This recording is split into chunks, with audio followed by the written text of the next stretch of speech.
पूर्व अध्यक्ष राहुल गांधी केंद्र की मोदी सरकार पर लगातार हमलावर हैं। कोरोना से बिगड़ती स्थिति को देखते हुए वो सरकार पर जमकर निशाना साध रहे हैं और कई मौकों पर केंद्र की रणनीति पर भी तंज कस रहे हैं। अब राहुल गांधी की तरफ से केंद्र सरकार की वैक्सीन रणनीति की तुलना नोटबंदी से कर दी गई है। उन्होंने लोगों की समस्या का मुद्दा उठाते हुए सरकार को आड़े हाथों लिया है। राहुल गांधी ने ट्वीट कर कहा है कि केंद्र सरकार की वैक्सीन रणनीति नोटबंदी से कम नहीं है। आम जन लाइनों में लगेंगे, धन, स्वास्थ्य व जान का नुकसान झेलेंगे और अंत में सिर्फ कुछ उद्योगपतियों का फायदा होगा। इससे पहले भी राहुल गांधी की तरफ से सरकार को इस मुद्दे पर घेरा गया है। उन्होंने इस बात पर गुस्सा जाहिर किया है कि सरकार की तरफ से बढ़ते कोरोना मामलों का दोष आम आदमी के सिर मढ़ा जा रहा है। उन्होंने मांग की है कि पलायन करने को मजबूर हो रहे मजदूरों के खाते में सरकार पैसे डाले। ट्वीट में राहुल गांधी ने लिखा था, प्रवासी एक बार फिर पलायन कर रहे हैं।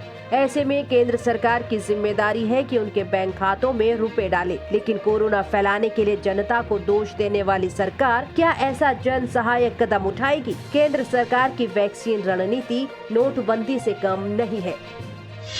देश में जानलेवा कोरोना वायरस का प्रकोप जारी है। अब इस पर जमकर राजनीति भी हो रही है। कोरोना की वर्तमान स्थिति को लेकर कांग्रेस महासचिव प्रियंका गांधी ने केंद्र की मोदी सरकार पर सवाल उठाए, तो वहीं बीजेपी ने अब प्रियंका गांधी के आरोपों पर पलटवार किया है। बीजेपी ने प्रियंका गांधी के आरोपों पर पलटवार करते हुए कहा कि कांग्रेस आपदा के वक्त भी राजनीति कर रही है।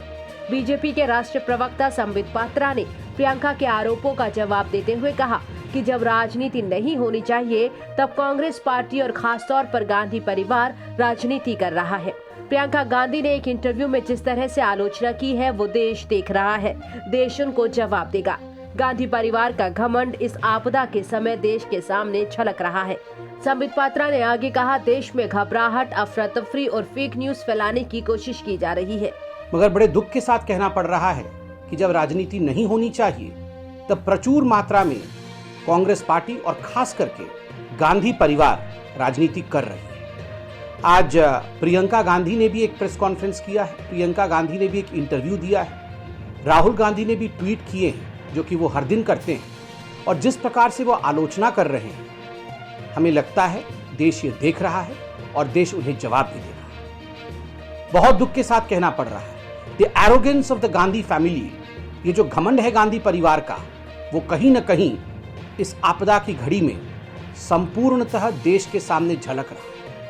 बंधुगण, आप उनके तरीकों को देखिए। एक दिन कांग्रेस पार्टी एक चिट्ठी लिखती है, अगले दिन आदरणीय मनमोहन जी से एक चिट्ठी लिखवाया जाता है, सोनिया जी कुछ कहती हैं और वो एक चिट्ठी लिखती हैं, राहुल जी सुबह से दोपहर से शाम तक 3-3, 4-4 ट्वीट करते हैं, फिर प्रियंका जी अगले दिन आके इंटरव्यू देती है। तो स्वाभाविक रूप से जिसको प्रियंका जी कह रही हैं कि वो सुझाव देना चाहती हैं, दरअसल कांग्रेस पार्टी कोई सुझाव देना नहीं चाहता है, कांग्रेस पार्टी तंज करना चाहता है।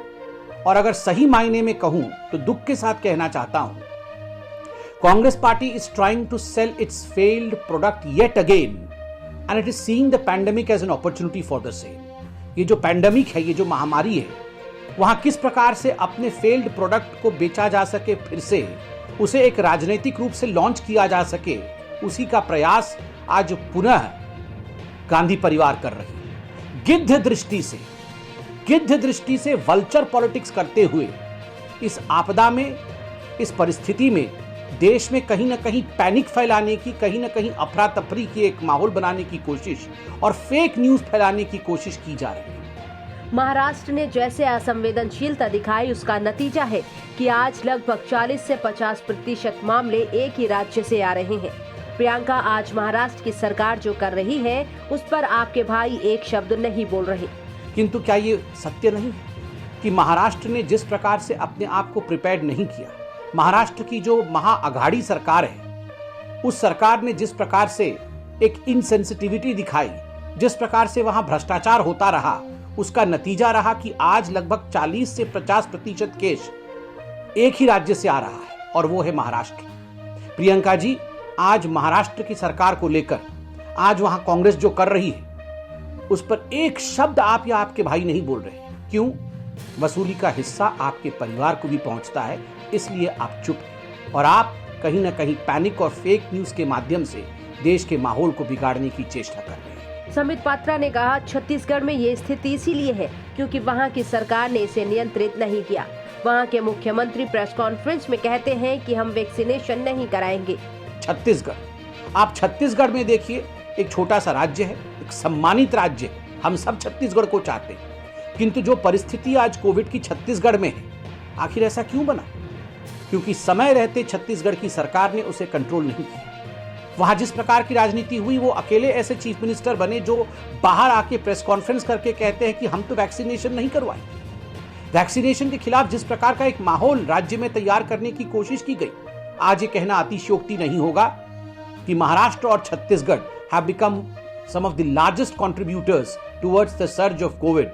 So I firmly believe, with folded hands, he would like to say that those who are trying to politicize this situation, those who are trying to divide this between BJP ruled states and non-BJP ruled states, for one should stand together, should not in fact get into these kind of mudslinging and petty politics. क्या ये हकीकत नहीं? पंजाब, छत्तीसगढ़ और राजस्थान की सरकार ने press release जारी की थी कि हम कोवैक्सीन नहीं लेंगे।